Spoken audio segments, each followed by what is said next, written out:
Now look at this. The Democrats are now demanding a criminal probe. I told a friend of mine last night, no.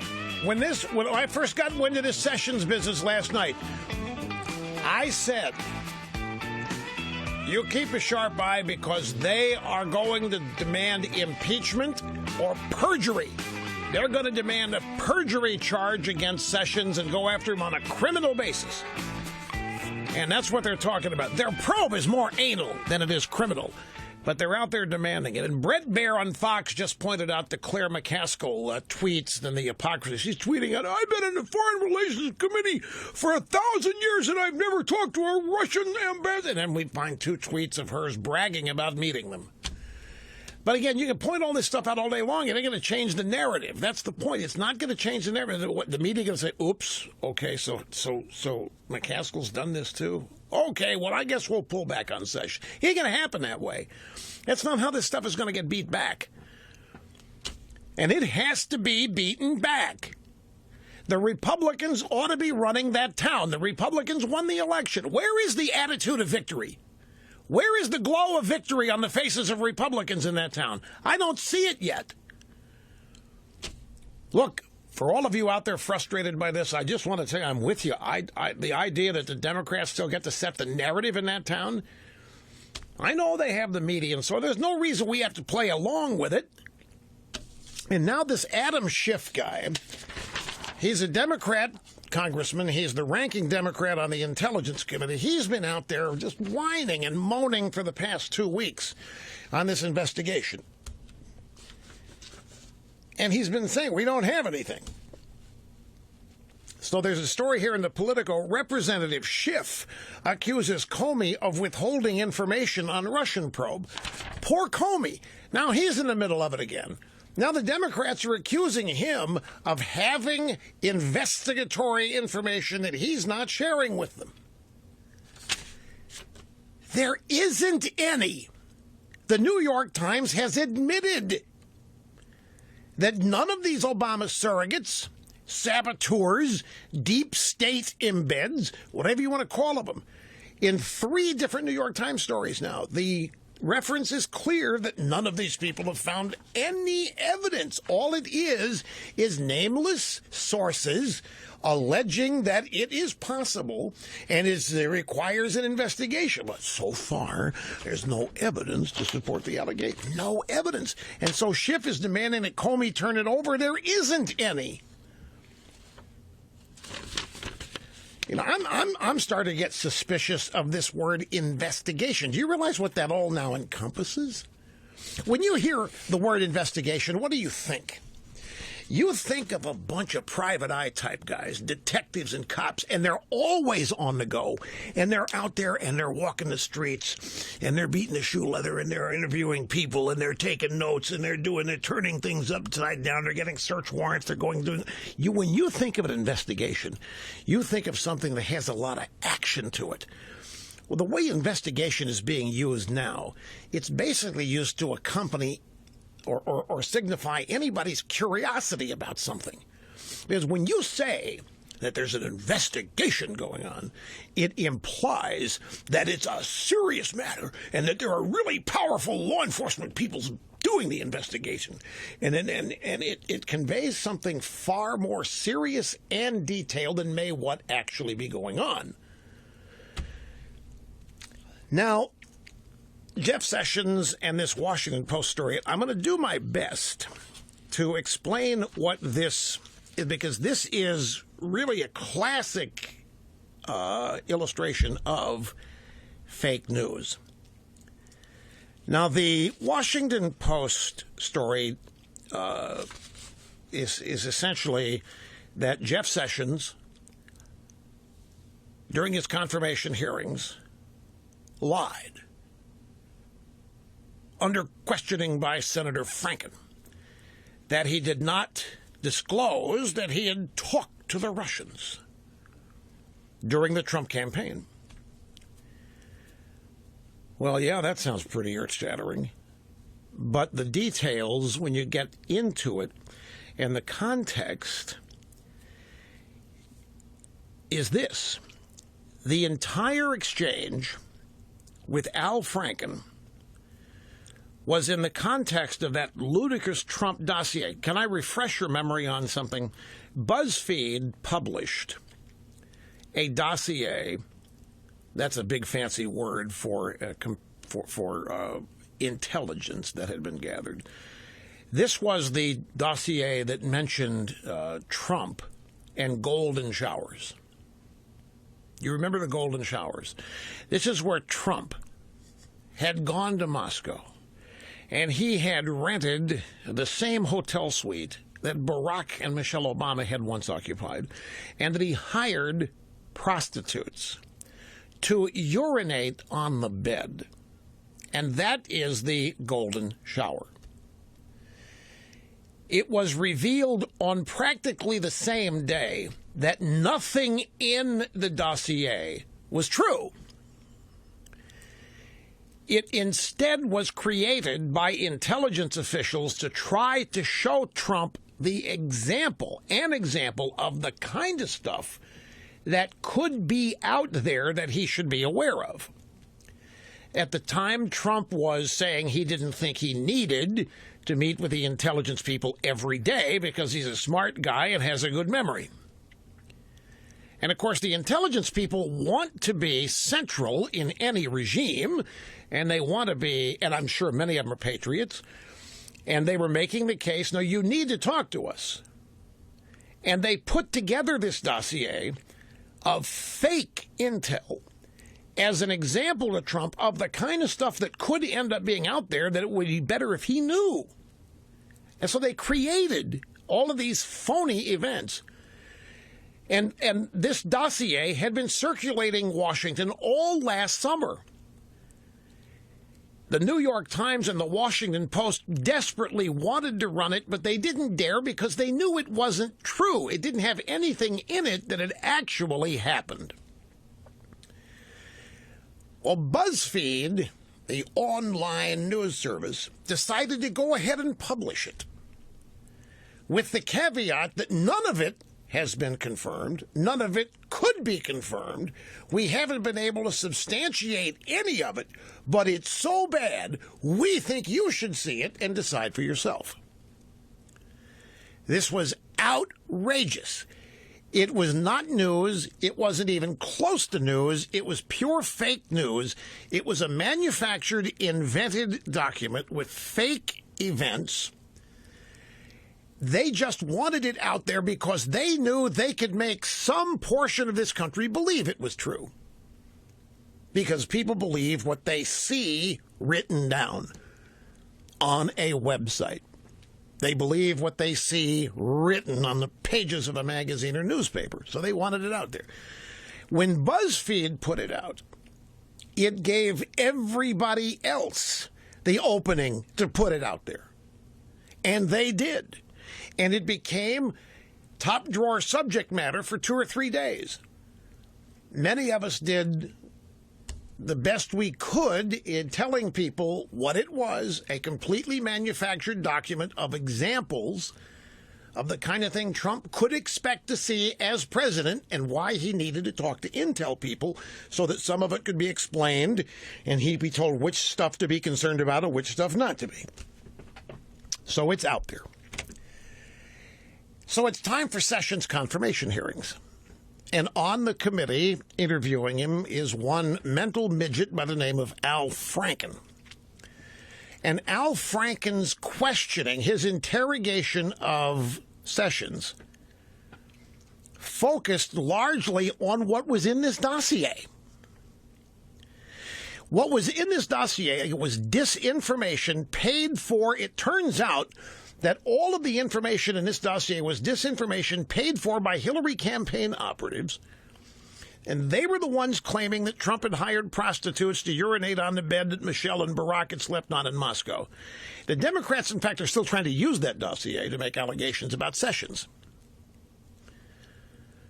Democrats in the media once again targeting Jeff Sessions, this time over allegations he met twice with the Russian ambassador during the campaign. The Washington Post reports that Sessions met Sergei Kislyak once at a Heritage Foundation event. Are you kidding me? He met him in Washington. Sessions was at a conservative think tank and the Russian ambassador there, and Sessions is engaging in espionage. Other ambassadors were also present at this Heritage Foundation event in July, and it also reports that Sessions met with the same Soviet ambassador, Kislyak, in his Senate office in September in his capacity on the Senate Armed Services Committee.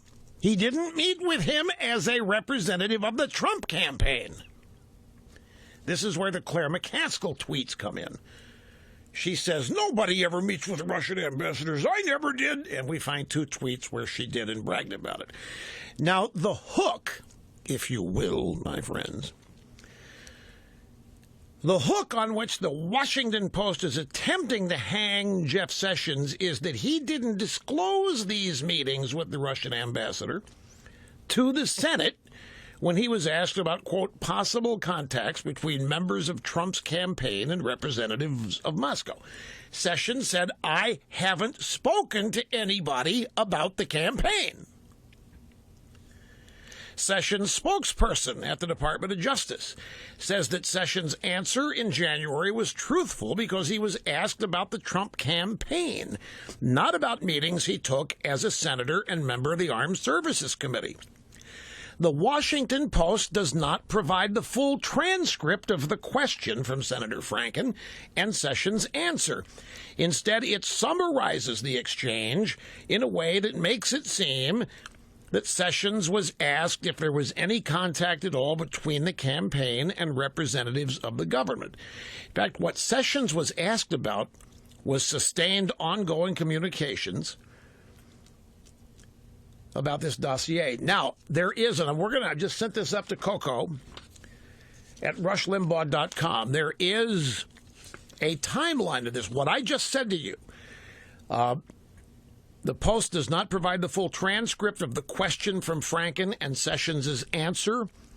Instead, it summarizes, well, this has been displayed graphically with comments in red in the left side margin of the Washington Post story. It's a screenshot from Reddit. I have sent it up to Coco, and I told him, you post this if I talk about it. Well, I'm talking about it, so Coco's going to post it. I have it here right here in my formerly nicotine-stained fingers.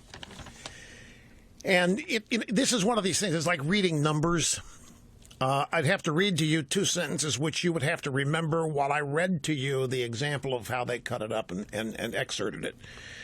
The point is that you can see it at rushlimbaugh.com very quickly. We'll put it up there where you can't miss it. What happened here is the Washington Post, in reporting this, knowingly tried to make it look like Sessions was asked about contact with the ambassador during the campaign and lied about it, when in fact Sessions was asked about this as a member of the Foreign Service Committee. That's the terms in which he met the ambassador. Both times were in his role as a senator on the Armed Services Committee, not as a member of the Trump campaign. And this is why Philip Bump at the Washington Post is now tweeting, have put together a timeline on what Sessions did and said, and I'm now thinking the Democrats are overplaying their hand. It's because largely of this Reddit thread, but it's more detailed than even what's here on Reddit. He says, I talked to 2 former federal prosecutors. Sessions won't face perjury charges based on the reason he won't is because Sessions was being asked pointless, foolish questions by Franken on this dossier, and Sessions never met with the Russian ambassador as a member of the Trump campaign. It was always in his capacity as a senator on the Armed Services Committee, which the Washington Post story obscures. And then the New York Times comes along and piggybacks on this to advance the narrative that Sessions lied, that Sessions now has to recuse himself because he's been corrupted by his lies, and that Sessions might not even want to be Attorney General anymore because this is just beyond the pale, because there's an investigation that the Russians hacked and tampered with the election, and Sessions talked to him about it, and he lied about it to Senator Franken. All of this is made up. But, folks, I have to say, I'm uncomfortable even explaining this to you because it means I'm falling for the narrative. That's why I saved this to the third hour. What? You don't think I should be...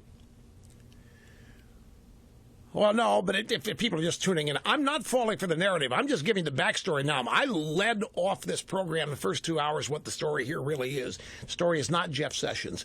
The story is not the Trump campaign. The story is not the Russians hacked the election. The story is not the Trump campaign was working with the Russians. The story is the effort by Barack H. Obama and the Democrat Party and the New York Times and Washington Post to sabotage the Trump presidency. That is the story. And frankly, it really disappoints me to see all of these elected Republicans simply sign on with this idea that Sessions needs to get out of the way and that we need to really investigate this, because that helps obscure what the real story is here. He did? Well, okay, I got to take a break. And I'm looking. I've got the sound bites here, and I thought I had them ready to go, but they must end. They ended up out of order, as always happens to me when I get going on this stuff. Franken and Sessions from the actual. So I'll get to that. I got to get your phone calls back in there, and somebody just told me Trump weighed in on this, so I got to find out what that is. Man, oh man, I burn more calories doing this than 4 or 5 hours of playing golf every Saturday. The left never tells the truth. That's okay, grab soundbite number. Let's do our time speed is in here. Number 7, Al Franken. This is back on January 10th. Here's the question. He's asking about this silly manufactured dossier that has nothing but BS in it. These documents also allegedly stated, quote, there was a continuing exchange of information during the campaign between Trump surrogates and intermediaries for the Russian government. If it's true, it's obviously extremely serious. And if there is any evidence that anyone affiliated with the Trump campaign communicated with the Russian government in the course of this campaign, what will you do? Senator Franken, I'm not aware of any of those activities. I have been called a surrogate at a time or two in that campaign, and I did not have communications with the Russians, and I'm unable to comment on it. I did not have communications with the Russians, and I'm unable to comment on it. That's because he had communications with them as a senator on the Armed Services Committee with a Heritage Foundation function. Franken's question specifically about surrogates, campaign surrogates, which he wasn't, meeting with Russians about the election, he didn't do. The Washington Post says Sessions lied. Franken's asking questions related to this dossier that, folks, is just made up BS. There's nothing in it that's been true. It's been totally, everything in it has been rejected as made up. Now, here's Sessions this morning in Washington, speaking with reporters about the allegation he spoke with a Russian ambassador about the Trump campaign. Well, I have not met with any Russians at any time to discuss any political campaign, and those remarks are unbelievable to me and are false, and I don't have anything else to say about that. What about the request to recuse yourself from your agency's probe of the... Well, I've said that whenever it's appropriate, I will recuse myself. There's no doubt about that. He didn't talk to the Russians about it. They've got no evidence that he did talk to the Russians as a campaign surrogate or about the campaign. This, again, folks, this is so much smoke and mirrors. There isn't any evidence that any of this happened. This is the most mind-boggling thing to me. Just like there wasn't any evidence that George H.W. Bush flew to Paris on an HR-71 to meet with the Iranians to make sure the hostages were kept hostage until Reagan was elected. We're talking about the same kind of stuff here. Trump, by the way, has said that he doesn't think that Sessions should recuse himself from any investigation and that he has total confidence in Sessions. Now, Trump at the moment is aboard the USS Gerald Ford aircraft carrier in Newport News, Virginia, and just hope that carrier doesn't bump into something while Trump's on it. Well, it's the Gerald Ford.